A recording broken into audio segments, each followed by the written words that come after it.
ముగ్గురు అమ్మాయిలు లేపుకెళ్ళిపోయాడని ఓ దాని చంపేశాడు. దాన్ని చంపేశాడు. ఇప్పుడు ఆ ముగ్గురు ఫోటోలు వచ్చినాయి చూడు. ఓ ముగ్గురు లేకపోడు దాన్ని చంపేశాడంటే మన ప్రాణం అన్నా ధైర్యం కదా సార్ ఆలోచించండి. ఈ అమ్మాయిని చంపేశాడు. ఏ లోకంలో ఉన్నావు నువ్వు? నిజంగా నిన్ను చంపేశాడా చెప్పు, నాకు చెప్పు. లేకపోతే నీ దగ్గర ఇంకా దోసిపోతావు, నిన్ను చంపేశాడా? ఇదేమో తలెర మోసుకుని ఎర్రమని చూస్తుంది, నవ్వుతో చూస్తుంది. ఈ అమ్మాయి ఏమో తలెర మోసుకుని వారకొని చూపు చూస్తుంది కలజోడు ఎత్తుకుని. ఏంటి చచ్చిపోయింది ఏం మాట్లాడుతుంది? అదే కాదు చెప్తున్నా అమ్మా. జన్మ అంటే ఉంటే మళ్ళా జన్మలైనా పట్టుకుని నువ్వు ఇట్లా సరగా చేతికని మళ్ళా జన్మ అంటే ఉంటేని ముద్దెడుతున్నాయండి కాదు. వాళ్ళ ముగ్గురులో ఎవరు బాగున్నారు? ముగ్గురులో నాకు ఈ అమ్మాయి నచ్చింది. ఈ అమ్మాయి నచ్చింది నాకు బాగా నచ్చింది.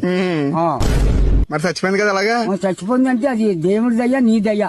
నా దయ్యా. నేనేం చేశాను? అమ్మ నవ్వుతున్నావు కదా, ఇదిగో దొంగ పూసోడు నవ్వుతున్నాడు. ఆ అమ్మాయి నచ్చింది అయితే? ఈ అమ్మాయి నచ్చింది నాకు. ఆ సౌందర్యం, ఆ రూపురేఖలు, పెదాలు, ఆ కళ్ళజోడు, చిరునవ్వుతో ఉన్నాయి పండుగ ప్రాట. ఈ అమ్మాయి మామూలుగా ఏంటి ఇది అని చెప్పి నిశ్చయించి నిలమలు చూస్తుంది.